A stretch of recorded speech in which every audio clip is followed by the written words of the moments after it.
Assalamualaikum students, welcome to another video. Today we will be solving Cambridge IGCSE Physics Paper 2 Variant 22 of May-June 2023. Also a small reminder that all the revenue generated from these videos will be sent to the Palestinian cause, so please support us. Question 1. Forces of 3 newtons and 4 newtons act at right angles as shown.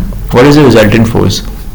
Well, we know that in order to calculate the resultant force, we can use the Pythagoras theorem. So we have 3 squared plus 4 squared, which is going to give us 25. Taking the under root of 25, we're going to get 5. So we know that the resultant force will be of 5 newtons. Now we have to decide the direction. So we know that the direction of the resultant force will be in between these two forces, because since they're perpendicular to each other, the resultant force will be in this direction. So the correct option is C. Question 2. A light ball is held at rest at the top of a tall cliff. It is released and falls through the air, eventually reaching its terminal velocity.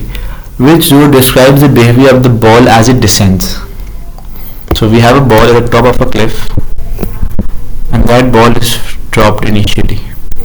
So the initial acceleration of the ball would be equals to the gravitational field strength, because at this point the only thing that is making it accelerate downwards is the force of gravity G.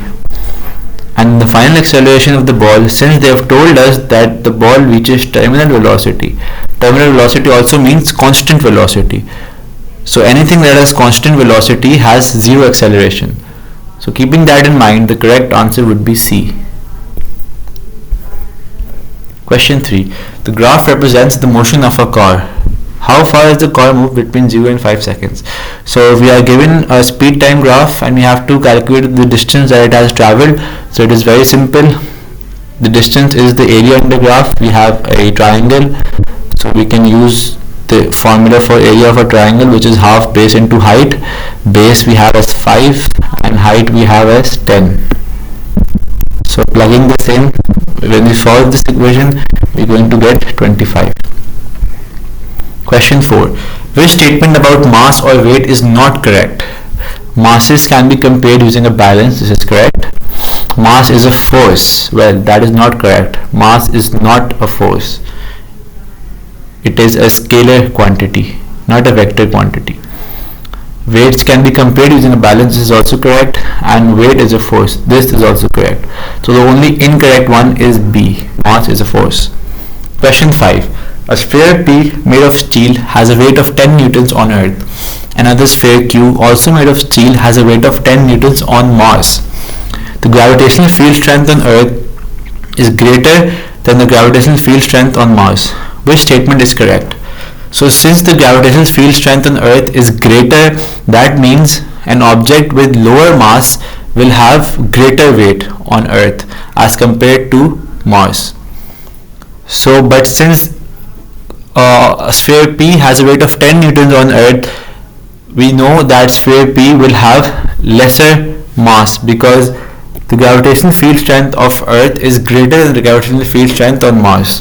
And since they have the same weight despite having lesser mass, it shows that the mass of sphere P is less than the mass of sphere Q.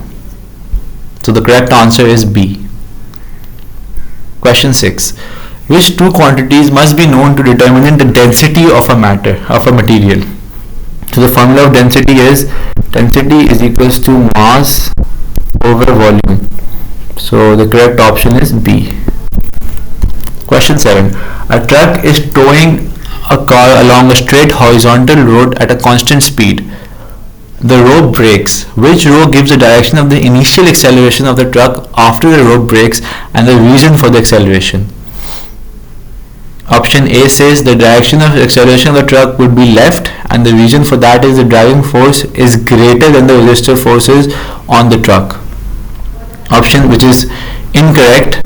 Option B says the direction of the acceleration of the truck would be left because the driving force is smaller than the resistive force on the truck. This is also incorrect. Option C says the direction of acceleration of the truck would be right. This is correct. And the reason they've given is that the driving force is greater than the resistive forces on the truck. That is true, because since once the rope breaks, there are no resistive forces for the truck. So that means that the driving force in this direction will be greater than the resistive force. Previously the resistive force that it had was due to the car, but once the rope breaks, it will have very little resistive forces, and the driving forces will be greater than the resistive forces. Hence, the direction of the acceleration of the truck would be right. So C is your correct answer. A uniform beam is pivoted at the center and two identical masses X and Y are placed so that the beam balances. A smaller mass is then added at the position shown. How can the masses be positioned so that the beam balances again? So first, the beam was balanced when X and Y were placed. Then they added another small mass on the side of X. The question that they're asking is that how can the masses be positioned so that the beam balances again? In option A, they say move X away from the pivot. If they move X away from the pivot, then the momentum to the left side will be greater, and the beam will shift towards the left. However, if they move X towards the pivot, then the momentum on both sides will be equal and the beam will be able to balance again. So B is the correct answer. Question 9. A resultant force of 2 Newton acts on an object of mass 3 kg for 6 seconds. What is the change in the velocity of the object? Okay, first we need to calculate the acceleration. So we will use the formula F equal to ma. They've given us F and m. So from here we calculate A, which comes out to be 0.67. I'll write it a little more clearly.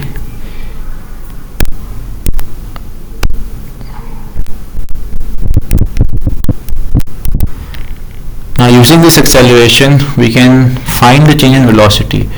So acceleration is equal to the change in velocity. I will write it as delta V over time. They have given we know the acceleration and they have given us the time. So we can calculate the change in velocity. 0.67 is equals to delta V over 6, which is the time given. Put this in your calculator and you will find out the answer is C, 4 meters per second. Question 10. The diagram shows the energy stores for a mobile cell phone and how the energy is transformed between stores. What describes how the chemical energy is transferred? So A, we have electrical work done. B, we have mechanical work done. C, we have electromagnetic waves, and D, we have sound waves. So instantly when you look at this question, you can tell that there is no mechanical work being done, so that is incorrect. Electromagnetic waves have nothing to do with this question, so obviously that is wrong as well. And similarly, sound waves are also irrelevant to this question since there are no sound waves involved. So the only correct option here you can see is electrical work done, since the rest of the 3 options are incorrect. Question 11. A wind turbine is 30% efficient and has an output of 2.5 megawatts of electrical power. What is the power input to the turbine? So here we will have to use the formula of power efficiency, which is useful output upon useful input times 100. So they have told us that this is 30%.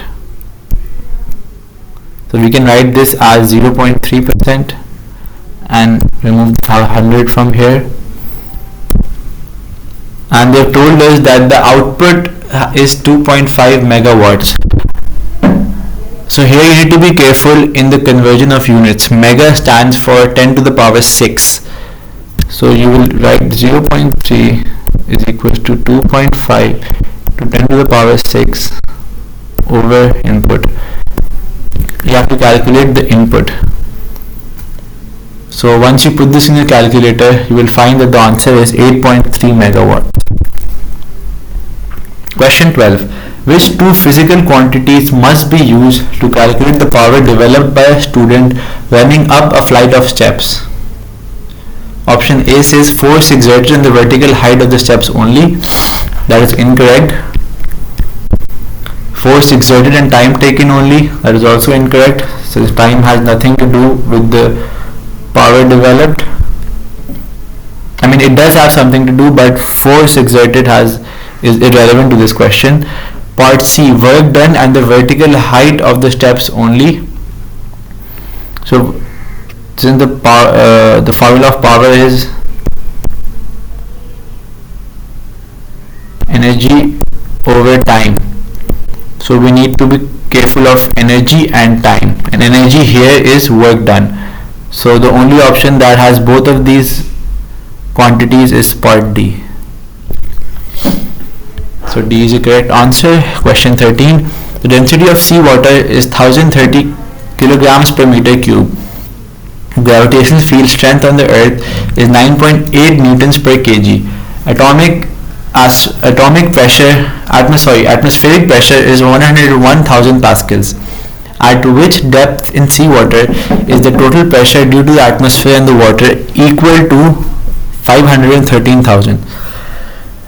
So before you start calculating, you need to realize that this value also has the atmospheric pressure included. So when you use the formula, pressure is equal to rho GH, where rho is your density, G is the gravitational field strength, and H is the height. In this question, H refers to the depth. So the pressure that you will use in this equation will be 513,000 minus 101,000, because that is the pressure at the atmosphere. So you get, I'm going to write this over here, 412,000 over the density which is given 1030 times the gravitational field strength which is also given. This will allow you to calculate the depth. Putting this in the calculator, you will see the answer is A, 40.8 meters. Question 14. Four students describe the phrase absolute zero during a lesson on the particle model. Which student is correct? A, this is the lowest possible temperature. Well, this is correct by definition. Particles in a solid start vibrating. This is not correct. Particles do not have any weight. This is obviously not correct. There is no such thing as weightless particles. Particles have the least gravitational potential energy. Well, absolute zero has nothing to do with gravitational potential energy, so this is also incorrect. The only correct one is A. Four students are asked to state and explain the relative magnitudes of the thermal expansion of solids and gases. Which student is correct? Gases expand more than solids because the molecules in a gas are in random motion. I mean, he is correct to say that molecules in the gas are in random motion, but that is not why gases expand more than solids. That is incorrect. Gases expand more than solids because the attractive forces between molecules are much weaker in gases. This is the correct answer, because the attractive forces between gas molecules is very weaker compared to the solid. So that's why it is easier for gases to expand more. So B is the correct answer. 16. 4 cups A, B, C and D contain hot coffee. Which cup keeps the coffee warm the longest? Option A says the outside surface of the cup should be black and the top of the cup should be covered with a lid. That is incorrect, because the color black is a very good radiator as well, so it radiates heat very quickly, so it's going to lose the heat very quickly as well. So that is incorrect. Part B, it says the outside surface of the cup should be black with no lid. That is also incorrect. Part C, the outside should be white. Yes, that is good. and the top of the cup should be covered with a lid so that heat does not escape. So the correct answer is C, because the white surface will allow the heat to stay trapped, and the lid would also have the same effect, so it will allow the coffee to be warm the longest. Question 17. The diagram shows a wave. What are the amplitude and the wavelength of this wave? Well, amplitude is by definition the tallest point of a wave, the maximum height of a wave basically. So here we can see that it is 3 centimeters. So it is either option A or B, and we know that the wavelength is from one maxima to another maxima, or one minima to another minima. So here we can see that distance from one maxima to another maxima is 8. So the correct answer is B. Optical fibers are used to transmit digital signals using infrared radiation. The average refractive index of the fibers is 1.5. Which row describes a digital signal and gives the speed of infrared radiation in the fibers? Well, by definition, you should know that a digital signal is a signal that consists of only two values. So it is either option A or B. Moreover, you should be aware of the formula. N is equals to C over V, where N is the refractive index, C is the speed of light, and V is the speed of the wave that you desire. So we are given N as 1.5. Speed of light we know is 3 into 10 to the power 8, and V we have to calculate. So when you put this in your calculator, the answer will come as 2 into 10 to the power 8. So the correct option is option A. 19. Which statement describes monochromatic light? Well, once again, by definition, monochromatic light is that light which has a single frequency. So A is the correct answer. 20. A beam of light consists of yellow and blue light. The beam of light is incident on a glass prism. Which diagram is correct? Well, here it is important to know that which color refracts to what extent. So if you are aware of the table, you will know that the correct answer is D, because yellow light refracts way lesser than blue light, which refracts the most. 21. A radio station broadcasts a signal with a frequency of 89 megahertz. What is the wavelength of this signal? Here we can use the formula V is equals to F lambda. So the speed of any wave of the electromagnetic spectrum is 3 into 10 to the power 8. We have to calculate the wavelength, and frequency we are given 89 megahertz. So please here be careful of converting it correctly. Megahertz is 10 to the power 6. When you put this in the calculator, the answer will come out to be 3.4 meters. 22. A boy shouts and hears the echo from a tall building 2.2 seconds later. The speed of sound in air is 330 meters per second. How far away from the boy is the building? So let's make a small diagram here to understand this question. Here is the building. Let's call it B. So the question says that the boy shouts and hears the echo from a tall building 2.2 seconds later. So the boy shouts, the sound wave travel from the boy to the building and from the building back to the boy, and this process takes 2.2 seconds. So how much time would it take for the one-way journey? That would be 1.1 seconds, right? So using the formula speed is equal to distance upon time, we are given the speed which is 330. Distance we have to calculate. Time we know is 1.1. So when you use your calculator, you will get the answer 360 meters. The magnetic field of a ball magnet can be represented by magnetic field lines. Which diagram shows two magnetic field lines correctly? Well, you should know that magnetic field lines travel from south to north.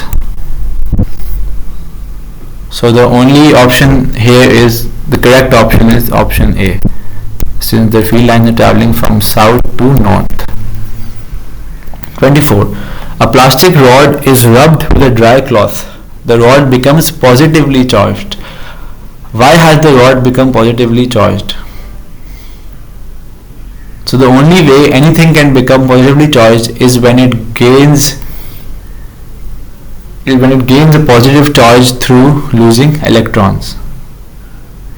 So the correct option is it has lost electrons.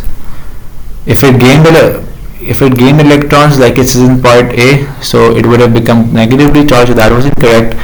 It has gained neutrons. Neutrons are, as we know, neutral. They have no charge, so that would not bring any change. Losing neutrons will also not bring any change. So the only correct option was C. Which statement about electric current in a conductor is correct? In a DC circuit, the electric current gradually decreases along the conductor. That is not correct. In a DC current, the current is constant. In a DC circuit, the free electrons flow back and forth. That is also incorrect. Charges flow, not electrons. So part B is also incorrect. Then we have, in an AC circuit, the electric current remains exactly the same all the time.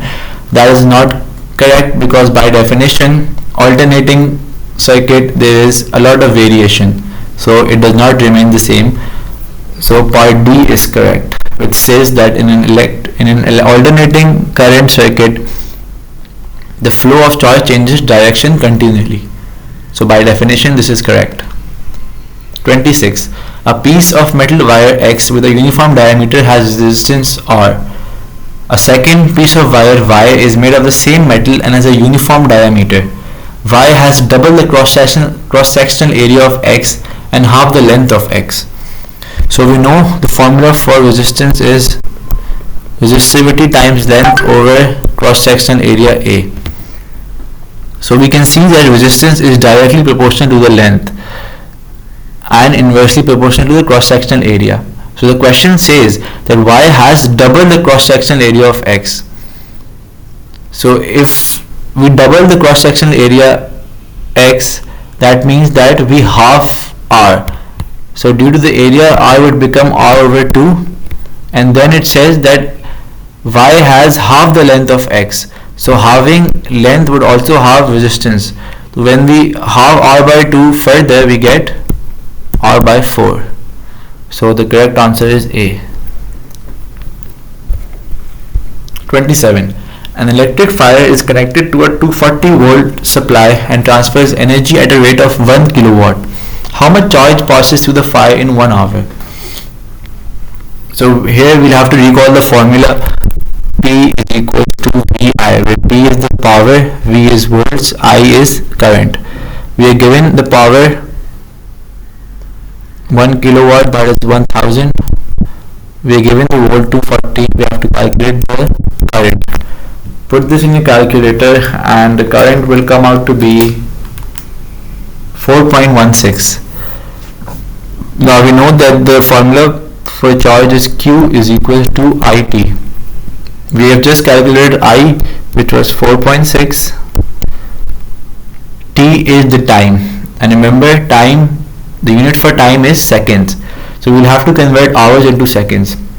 So 1 hour is 3600 seconds. So 4.6 into 3600, put this in the calculator and the answer will come out to be 1.5 into 10 to the power 4 coulombs. So part C is correct.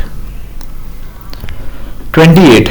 Two lamps are connected in parallel. Which switches must be closed so that both lamps light? So which of these three switches should be closed for the lamps to light? So it is essential that we understand that the lamps will only light if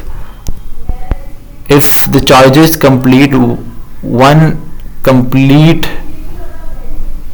revolution around the circuit, and that will only be possible when all three of these switches are closed. So the correct answer is S1, S2 and S3, all three. So D is the correct answer. Question 29. The diagram shows a circuit that switches on a lamp when there is a change in the environment. Which change in the environment causes the lamp to be switched on? A decrease in light intensity.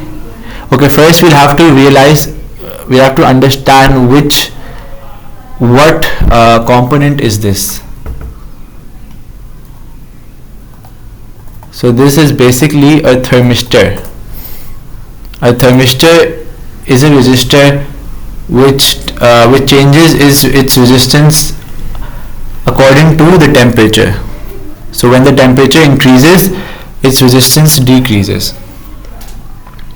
So options A and options C are automatically incorrect because there is nothing in this circuit that is related to light. So a decrease in temperature will increase its resistance, it will increase this resistance as well, and hence the switch will remain open. Whereas an increase in temperature will decrease the resistance and this switch will then close, which will allow the lamp to be switched on. So the correct answer to this is D. Question 30. A step-down transformer is 100% efficient. It has an input voltage of 240 volts and an output voltage of 60 volts. The current in the primary coil is 0.5 amperes. What is the current in the secondary coil? Okay, since the step-down transformer is 100% efficient, this means that the power before is equal to the power after. So we have the primary, using the primary voltage and the primary current, 240 times 0.5 must be equals to 60 times, let's call it X. When you solve for X here, the answer that you will get is C, 2 amperes. 31. The diagram shows the pattern of the magnetic field due to the current I in a straight wire. Which row is correct? Here you will have to use Fleming's left hand rule. So you need to remember which fingers stand for what component. So the index finger stands for the magnetic field, the middle finger stands for the current. So here they have shown that the current is downwards. So take your left hand, adjust it according to the Fleming's left hand rule, and so you will see that your middle finger is pointing downwards and your index finger will be pointing towards right. So that shows that the direction of the field will be in the direction of Y, and obviously the relative strength of field at Q will be greater than at P because Q is closer to the current. So the correct answer to this is D. 32. In which device is the magnetic effect of a current not used? So in electromagnetic, yes, magnetism is used. In a loudspeaker as well, a magnetic effect is used. Only in a potential divider there is no magnetic effect being used. So that is the answer. 33. Fission and fusion are two types of nuclear process. How does the total mass of the nuclides produced compare with the total mass of the original nuclide or nuclides in these nuclear processes? So part A says that the total mass of fission products and the total mass of fusion products remains the same, which is incorrect because there is a release of energy. So the mass cannot be the same since some energy is lost, and so using this principle, using the principle of law of conservation of energy, the total mass of both fission and fusion products will be lesser than the original nuclei because some energy is always lost. 34. The The table shows the composition of 3 different nuclei. Which nuclei are isotopes of the same element? So here you need to recall that isotopes are those elements which have the same number of protons. So here only X and Y have the same number of protons, hence B is your correct answer. 35. Which change occurs in the nucleus of a radioactive atom during beta emission? This is the symbol of beta emission. So by definition you need to remember that when beta emission occurs, a neutron transforms into a proton and an electron. So A is the correct answer. You need to remember the definitions here. 36. A radioactive isotope has a half-life of 8 days. A detector close to a sample of this isotope gives a count rate of 200 counts per minute.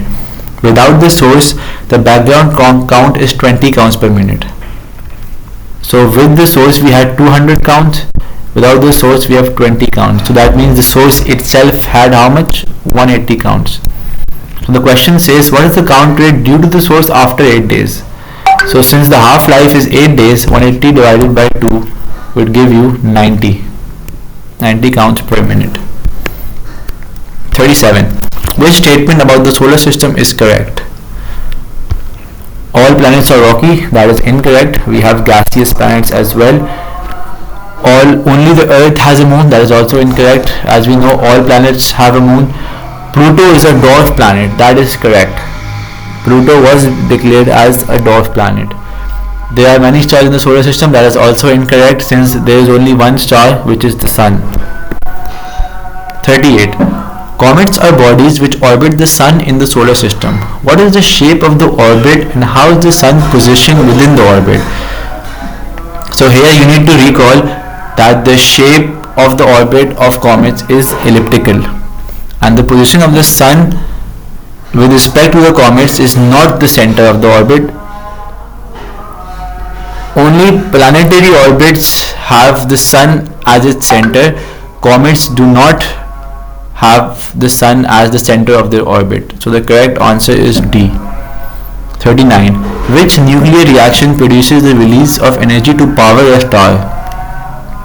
So here you need to recall that only nuclear fusion occurs in the core of a star, like our Sun as well. So the correct answer here would be nuclear fusion of hydrogen into helium.